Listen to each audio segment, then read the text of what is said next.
Story 1. My nightmare is ruining my life. It's been exactly 4 months and 3 days since the first time it happened, the nightmare.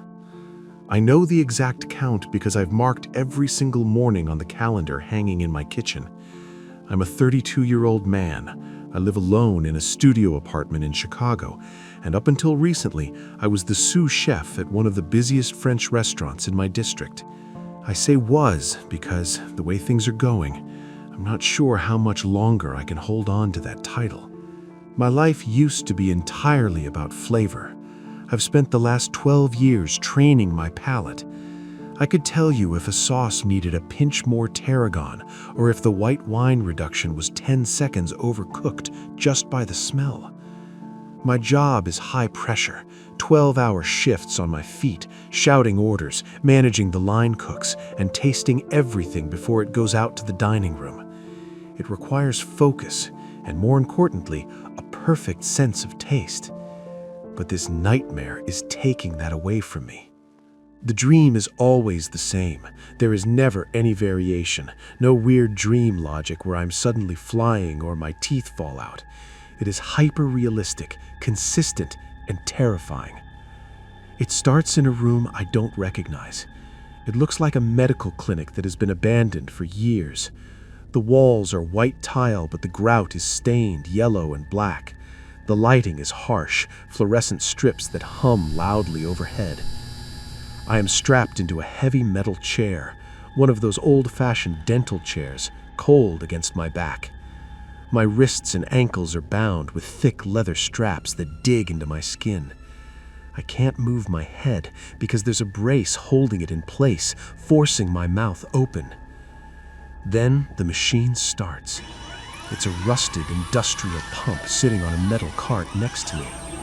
I hear it click on and start hissing. A clear plastic tube is jammed down my throat. I can feel it sliding past my gag reflex, scraping the soft tissue of my esophagus. It goes deep, right into my stomach. That's when the smell hits me. It's not medicine or food. It's tar. Fresh, hot, black asphalt, the kind they use to pave roads in the middle of July. The smell is so strong it makes my eyes water, but I can't blink them clear. The pump shudders, and I feel the heat moving through the tube.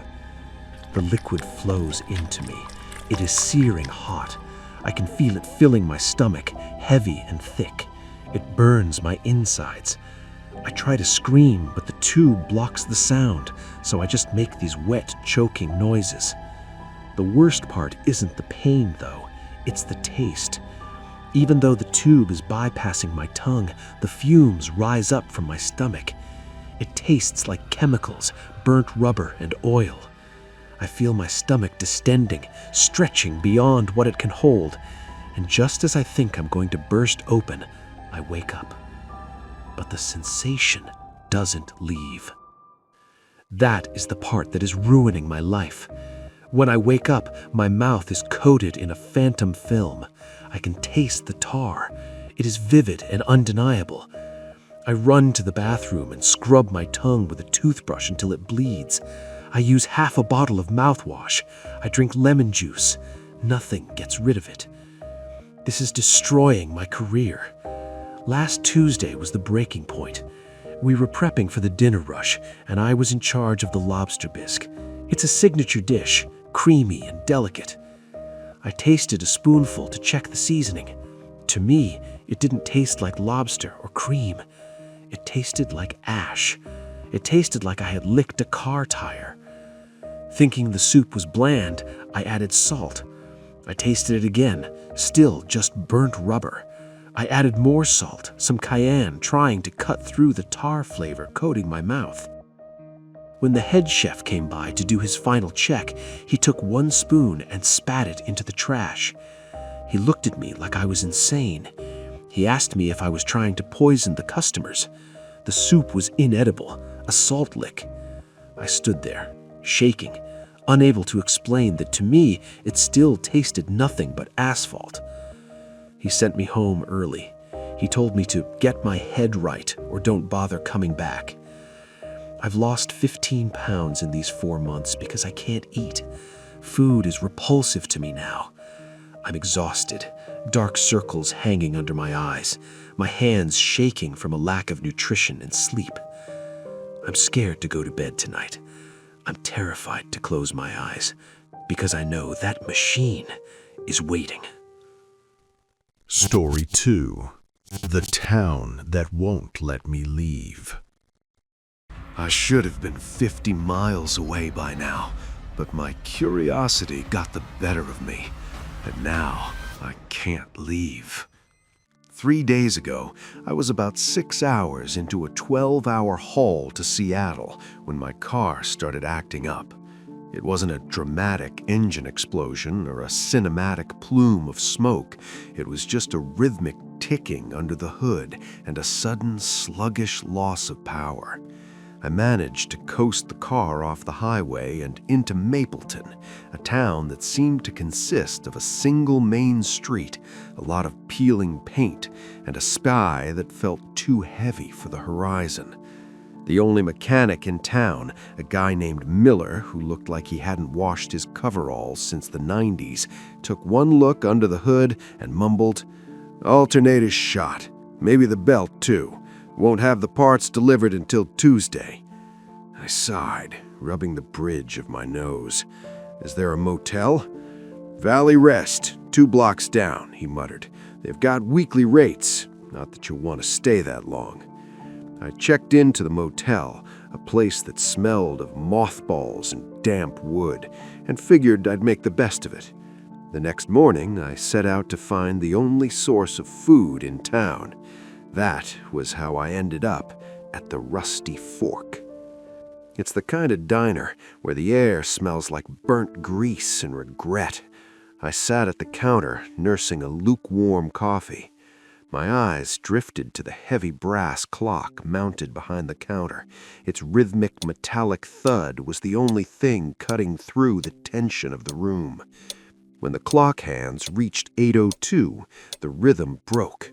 A waitress fumbled a ceramic cup, sending it clattering onto the tile floor with a sharp, echoing crack. In about a minute, the bell above the door jingled. A middle-aged man in a faded red trucker hat walked in, his boots thumping rhythmically. He sat 3 stools down from me and ordered a black coffee and a side of dry toast. He didn't look at me, he didn't look at anyone. He just stared at the salt shaker like it held the secrets to the universe. The townsfolk here are a grumpy lot, I thought, putting him out of my mind. The second morning, I went back. I sat in the same spot, scrolling through my phone. At 8:02 a.m., Marge dropped the cup again. It didn't just look like the same accident. It was a frame-by-frame reenactment. The same trajectory, the same 3 shards of ceramic skittering toward the trash can. At 8:03 a.m., the bell jingled. Red Hat walked in. Same boots, same thump, same stool. My skin went cold. I looked at Marge as she cleaned up the mess. "Didn't you do that yesterday?" I asked, my voice sounding thin. She didn't blink. "Do what, sugar?" "The cup. You dropped it yesterday, at this exact time." She gave me a polite, vacant smile, the kind you give a crazy person, and walked away. I watched Red Hat. He was staring at that salt shaker again. I almost reached out to tap his shoulder, but a sudden, overwhelming sense of dread stopped my hand. It felt like the air around him was vibrating, humming with a low-frequency static that made my teeth ache. The third morning, my car was already waiting repaired, the engine humming with a health it hadn't possessed 2 days ago. I should have been miles down the highway by now, but I found myself back in the same vinyl booth. It wasn't curiosity, it was the unsettling feeling that I'd missed the punchline to a very dark joke. I needed to see if the pattern held, if the world here truly ran on a loop. This time I didn't sit down. I waited by the door, my heart hammering against my ribs like a trapped bird. 8:02 a.m. Clack! The cup shattered. 8:03 a.m., the jingle. As Red Hat stepped through the door, I rapidly moved. I didn't just tap him, I blocked his path, planting my feet and grabbing his shoulders. I wanted to break the rhythm. I wanted to force the world to acknowledge me. I expected a collision. I expected to be shoved back by a man who looked like he spent his life hauling timber. Instead, there was no resistance. My hands passed through his flannel shirt, then through his chest, then through his spine. It was like plunging my arms into a deep freezer. As our forms overlapped, the diner didn't just go quiet. The sound of the world died. And then he screamed. It wasn't a human sound. It was the sound of 1,000 radio stations playing white noise at once, a jagged digital shriek of pure agony. For a split second, I didn't see the diner. I saw the town as it really was, a blackened, scorched husk stuck in an endless cycle. Red Hat wasn't a man. He was a flickering silhouette of ash, held together by some invisible looping force.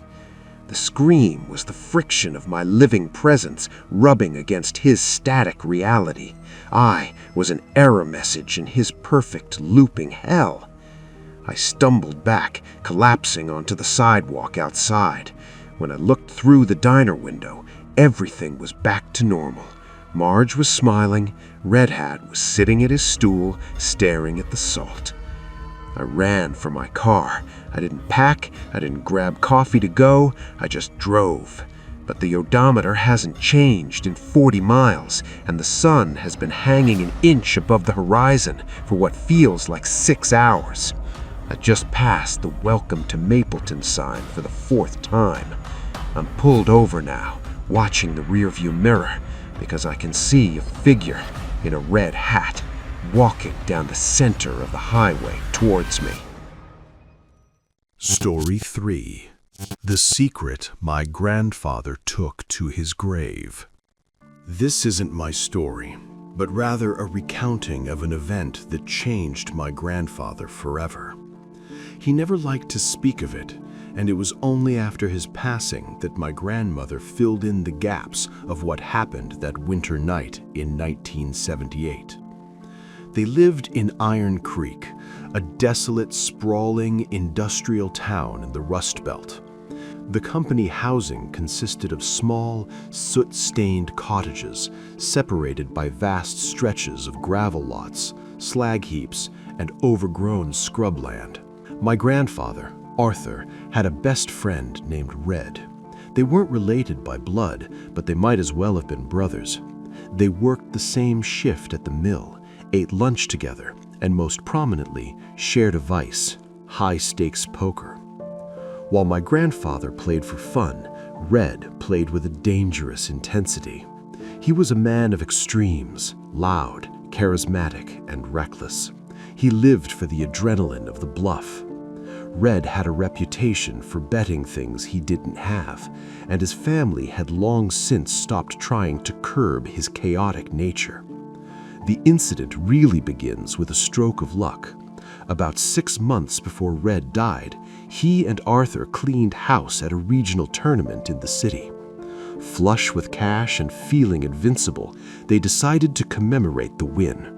They went to a high-end haberdashery and bought a pair of identical charcoal gray trench coats. These were cashmere wool, expensive and stylish, completely out of place in a gritty town like Iron Creek. They were victory coats, meant only for big nights out or union banquets. Then came the decline. Red went missing in late October.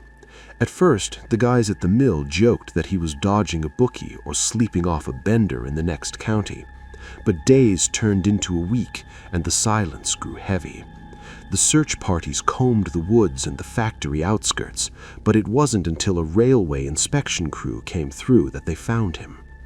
Red had been struck by a freight train in the older, disused tunnel sector known as the Gullet. Because of the damp conditions and the violence of the impact, it was a closed casket affair. It was a gruesome, lonely end to a loud life. Months passed. The winter of '78 was brutal, burying Iron Creek in feet of gray snow. In January, there was a retirement gala for the mill's foreman held at the Union Hall, about 4 miles from my grandfather's cottage. It was a formal night, the kind of night that demanded respect. Naturally, Arthur reached into the back of his closet and pulled out the charcoal gray trench coat. It was the first time he had worn it since Red's funeral. The party ran late. By the time Arthur left, the buses had stopped running, and his car refused to start in the freezing cold. He didn't want to bother anyone for a ride, so he decided to walk. He was a tough man, used to hard labor, and the 4-mile trek through the industrial zone didn't scare him. To cut 20 minutes off his journey, Arthur took the shortcut through the gullet, the same network of tunnels and tracks where Red had been found. It was a long concrete underpass that smelled of stagnant water and diesel. The acoustics were strange there. Every footstep echoed like a gunshot. He was halfway through the tunnel, his breath pluming in the icy air, when he heard it. A low, raspy whistle. It was a specific tune, Camptown Races, the song Red used to hum when he had a winning hand. Arthur froze. He spun around, peering into the gloom of the tunnel behind him. Standing under the flickering yellow bulb of a maintenance light was Red. But it wasn't the Red he knew. This figure was twisted, standing at an unnatural angle, his face obscured by shadow. He was pointing a pale, broken finger directly at my grandfather's chest. "Arthur," the voice echoed, sounding wet and gravelly, like stones grinding together. "Arthur, you're wearing our coat tonight." The sheer horror of the moment shattered my grandfather's composure. This wasn't a hallucination. The air around him had turned violently cold, and the smell of ozone and rot filled the tunnel. Arthur didn't scream. He simply turned and ran.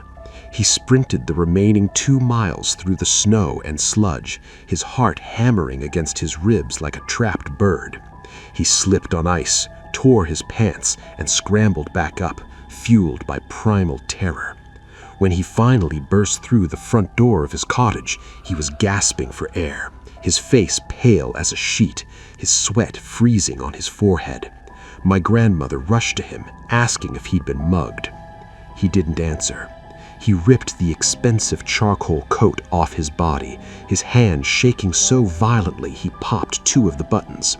He threw it onto the kitchen floor, grabbed a pair of heavy fabric shears from the counter, and began to destroy it. He slashed the cashmere to ribbons, tearing at the lining until it was nothing but a pile of expensive gray rags.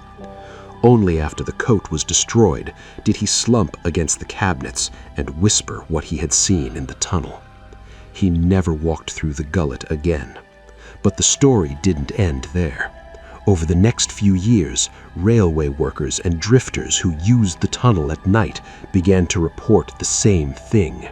A broken man standing in the shadows, asking travelers if they had seen his coat. Story 4. The House at the Dead End.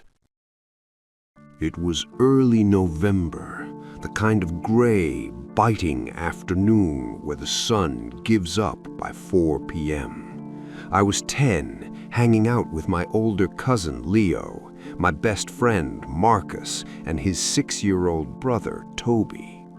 We had wandered much further than usual, following a dried-up creek bed that led us to the edge of town, near the old textile district. We popped out onto a gravel road we didn't recognize. It was a dead end. At the very end of the lane stood a pale yellow brick bungalow. The windows were covered in heavy drapes, and the front yard was a disaster of mud and twisted metal scraps. 2 goats were tethered to a leaning fence post near the porch, chewing on the wooden siding of the house. An old man came out onto the porch. He was bald, wearing suspenders and heavy work boots. He spotted us immediately and waved a gloved hand, smiling a bit too broadly. He called out, asking if we wanted to see the goats. Leo and Marcus looked at each other, shrugged, and started walking toward him. Toby followed, fascinated by the animals. I hesitated. My mom always drilled stranger danger into me, but I didn't want to be left alone on the road. The man walked down the steps and unlatched the small gate to the pen. "Come on in, they're friendly," he urged. "Come see." He grabbed the larger goat by its collar and pulled it toward us. "This here's Buster, and the little lady is Betsy. Go on, feel the coat, tough as wire." We gathered around. The man seemed overly eager, his eyes wide and unblinking. He forced the goat's mouth open with his gloved hands. "Look at those teeth," he said. "Flat grinders. They can chew through a tin can, or a finger if you aren't quick." He laughed, a dry, rattling sound. Toby reached out to pet the smaller goat. The animal leaned into his hand. I looked down. The mud in the pen was mixed with something bright, but I couldn't quite catch what it was. "They eat just about anything," the man said, stroking the goat that couldn't stop chewing on the wooden siding. "Don't you, Buster? Best disposal system in the county." Suddenly, a teenager on a dirt bike came tearing down the gravel lane. He skid to a halt right in front of the house, kicking up a spray of mud. He looked at us and shouted, "Get away from there! Don't listen to a word he says!" Toby jumped behind Marcus. The man on the porch scowled. "Get lost, you little delinquent," he yelled. The teenager shouted, "He's a liar," before peeling out and speeding back the way he came. The old man sighed, looking shaken. "Ignore him," he said. "Local troublemaker. He broke into my shed last week. Come on inside, boys. It's freezing out here, and my wife just made hot apple cider." We were cold, and the story about the burglar seemed plausible. We followed him up the steps. Toby went first, shivering. Inside, the house was suffocatingly hot. A wood stove was blasting in the corner. Sitting in an armchair facing away from us was a woman. She didn't turn around when we entered. "Martha, we have guests," the man announced. The woman turned her head slowly. Her expression was blank, almost like she was sleepwalking. But when she saw us, her face contorted into a look of absolute shock, followed by a sharp, rhythmic nodding. She didn't say a word. She just pointed toward the kitchen. A knot formed in my stomach. Something was wrong. I looked at the coffee table and saw a pile of dirty rags and what looked like surgical shears. I nudged Leo. "We need to go," I whispered. "But the cider," Leo started, but then he looked at the woman, who was now grinning silently, her eyes unblinking. "My mom is expecting us," I lied, my voice cracking. "We're late." Toby started to whine, but Marcus grabbed his arm. "Yeah, we gotta run." We backed out the door. The moment we hit the porch, the old man's demeanor shifted. He didn't chase us, but he walked briskly to the edge of the steps. He stopped right at the bottom step. "Wait!" he shouted. "You didn't get your treat!" One of the goats let out a sound that sounded terrifyingly like a human scream. Panic took over. Marcus scooped up Toby, and we bolted, cutting through the muddy yard and sprinting back toward the creek bed. I didn't look back until we were halfway down the gravel road. We ran all the way to Marcus's house. I told my older sister what happened, breathless and terrified. She thought we were making it up, but told her boyfriend, who told his dad, a deputy. 2 days later, Leo told me the police went out there. Apparently, they found a few kids' bicycles and a lot of unexplainable things in that house's basement, though he never told us exactly what. But I had my suspicions. Remember the mud in the pen was mixed with something bright? I guess it looked like shredded clothing. If you enjoyed this video, leave a like and subscribe to the channel. You can also send your stories to the email in the description.